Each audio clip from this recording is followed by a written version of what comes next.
Happy birthday! Take good care of this gift, okay? Thanks, Dad. A man hands a gift to a young girl, who accepts it with a smile. A woman, seemingly the mother, watches them fondly. The sight of the family enjoying quality time together seems to bring a smile to the faces of those around them. Yet, I can't bring myself to smile, because the man who appears to be the father is someone I know all too well. Approaching the family, I say, "Looks like you're having a great time, but today is the end of it." The man turns around and freezes upon seeing my face. I'm Alexis, 32, a nurse leading a busy life. I met my husband Sean, 2 years younger than me, when he was hospitalized with pneumonia in my hospital. Sean, sociable and liked by everyone, including nurses and other patients, drew me in with his ability to light up a room. Despite my more reserved nature, we quickly hit it off, dating and smoothly transitioning into marriage. He's a regular office worker, but as a nurse with night shifts, our schedules often conflict.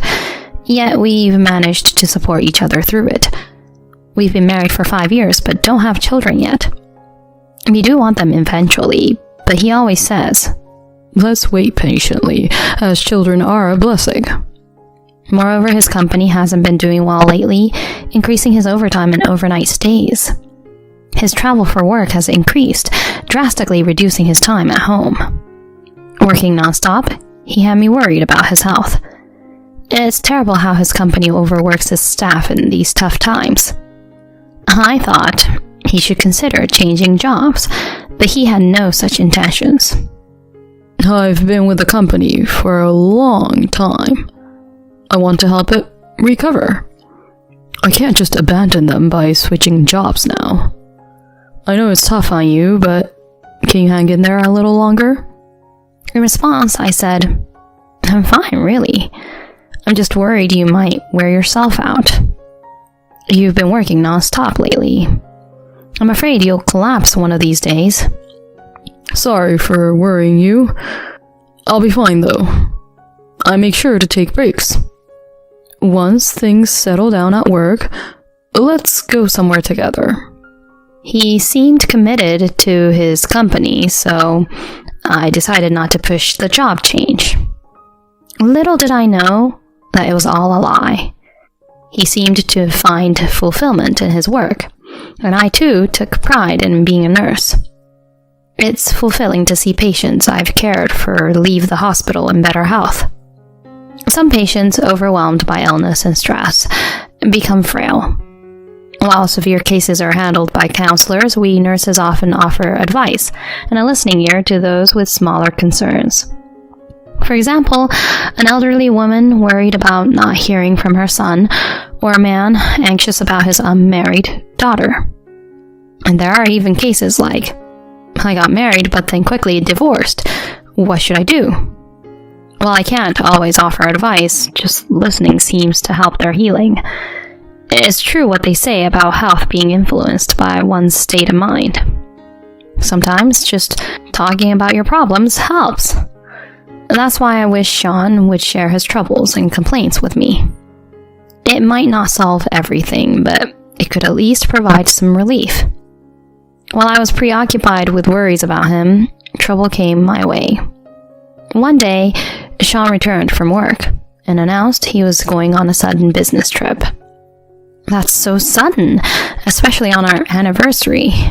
We won't be able to celebrate. "It's unfortunate, but I can't help it with work being so busy. I'll be gone for about 3 days, so please get my clothes ready." I was annoyed about his indifferent attitude. It wasn't his fault that work fell on our anniversary, but his lack of apology or remorse bothered me.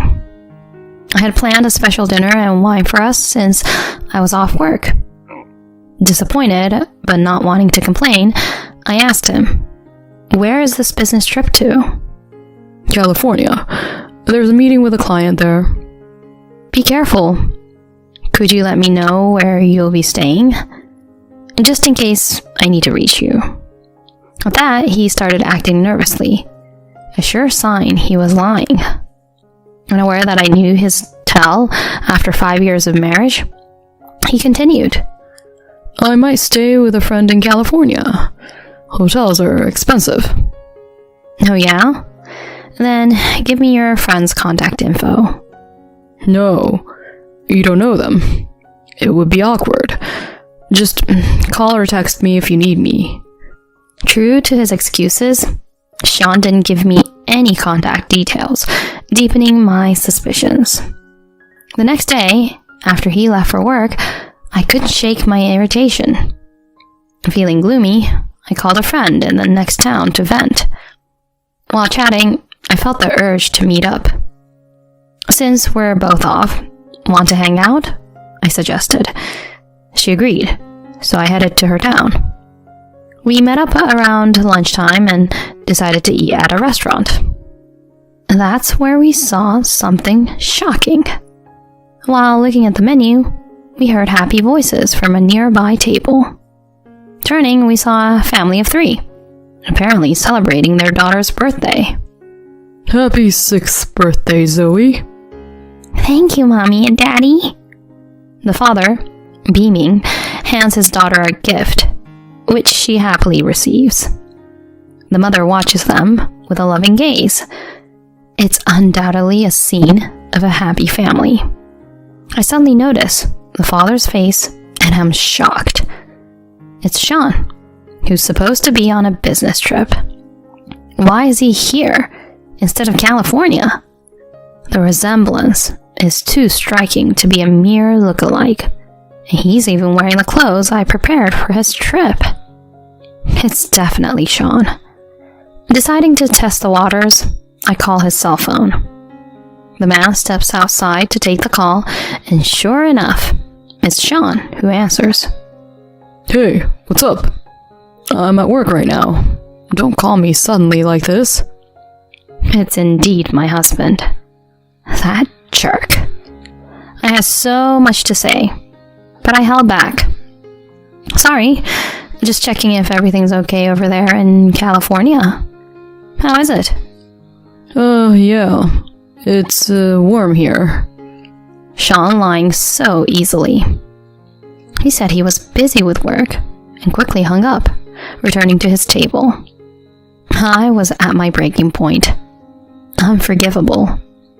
I approached the family's table and said, "Looks like you're having a good time. But today is the end of it." Sean turns pale as he sees me. Meanwhile, the girl's mother looks at me, puzzled. Who are you? What do you mean by the end? It seemed like the woman, his apparent affair partner, knew nothing about me. The girl looked equally puzzled. Sean said nothing, just hung his head in shame. I wanted to confront him right there.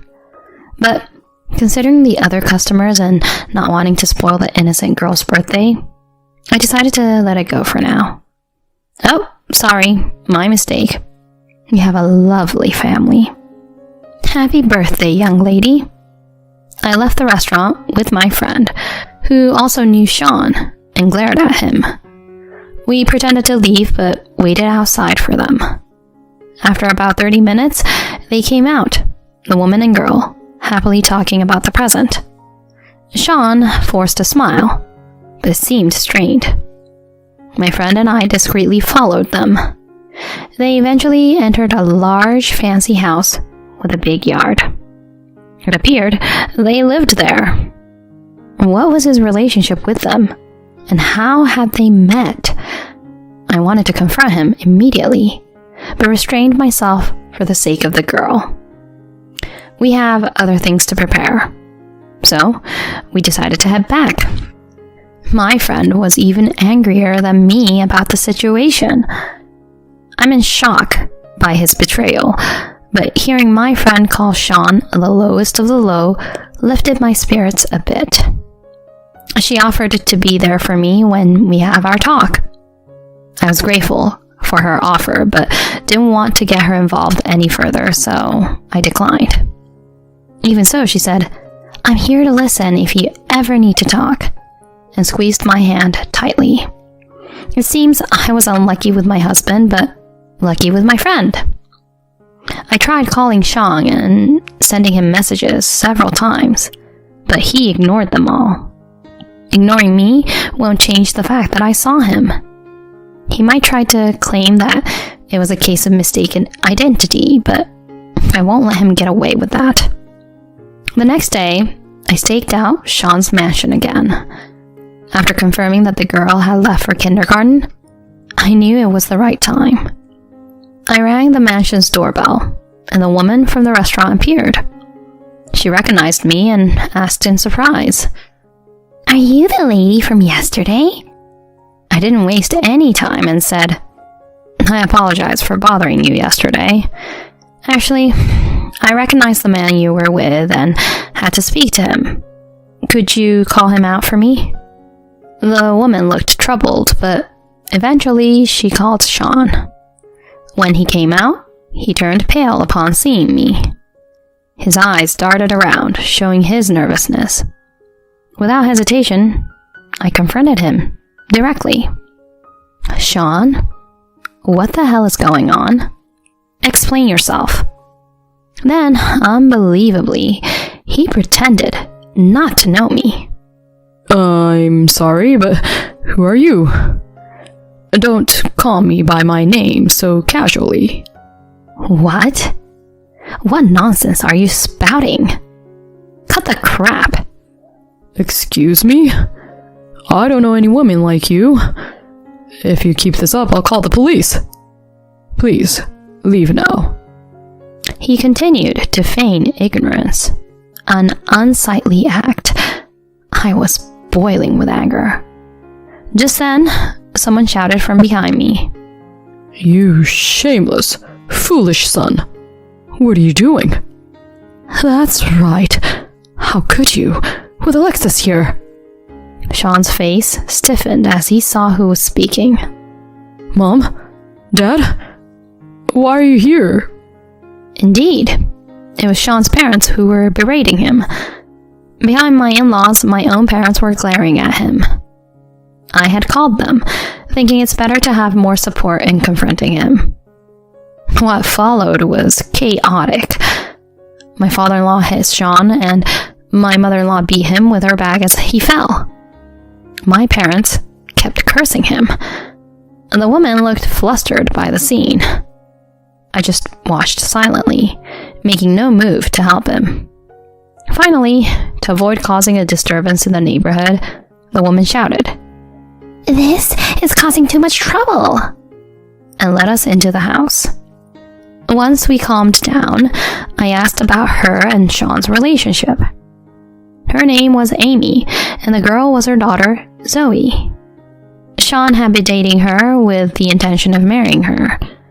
Amy was divorced, and Zoe was her daughter from her previous marriage. It turned out that Sean had lied about being single and had been taking money from Amy, a wealthy woman. The company went bankrupt, and I lost my job. I need some money while I look for work. She had agreed to lend him money, believing they were going to get married. She not only gave him money, but also let him stay at her house. I then explained the situation to her. My name is Alexis. To be direct, Sean here is my husband. We have been married for 5 years. I showed her photos from our wedding as proof. She listened to my story in shock. She glared at Sean and shouted, "What the hell?" Sean looked down, saying nothing. Then his father yelled, Don't just sit there looking pitiful. Speak up. Sean finally began to shake and started explaining. He had actually been fired from his job. The reason was embezzlement at his company. He had been purchasing personal items with company funds and falsifying receipts to pocket expenses like travel and business trip costs. He managed to avoid police involvement by repaying the full amount embezzled, but this left his savings from before our marriage completely drained. Desperate for money, Sean targeted Amy, a wealthy client he had heard about, and charmed his way into her life. All the times he had claimed to be staying at work or going on business trips, he had actually been staying at her house. I was completely appalled. Not only had he cheated, but he had also been fired for committing a crime. His actions towards Amy were nothing short of marriage fraud. Hearing his confession, Amy was also furious. How could you do this to me? You approached me just for my money. I thought you cared about Zoe and were a good person. Amy, please calm down. How can I calm down? I thought you were single, but you're married. To trick me and take my money?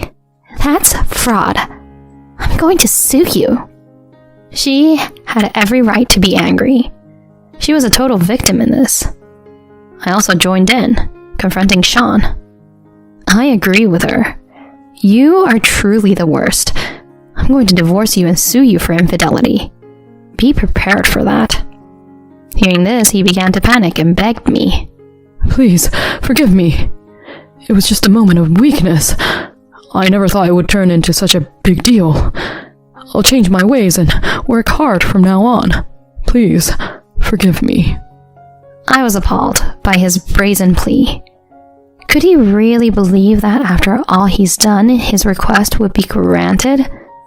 I unleashed my anger at him. Are you stupid or what? After all trouble you've caused, you expect forgiveness just because it was a moment of weakness? That's just too convenient. Ever heard the phrase, sorry doesn't cut it if it's a crime? I'm really sorry, I am. Enough. All you do is lie. I don't trust you anymore. I will definitely divorce you. Upon hearing this, Sean collapsed and started crying. But everyone just looked at him with cold eyes. A few weeks later, I got divorced. I kicked him out of the house and demanded alimony. He was taken into custody by the police and found guilty of fraud. Amy also sued him for alimony. After being released, Sean ended up living in a rundown trailer, working all hours to pay off the alimony in installments. Disowned by his parents, he had nowhere to return to. I hope he truly reflects on his wrongdoings. As for me, I returned to my carefree single life. I thought I'd had enough of marriage for a while, but something interesting happened a year after the divorce. An elderly woman, a former patient I had counseled, said to me, "I would really like you to marry my son." I'm still thinking about it, but it seems like life is going to be interesting.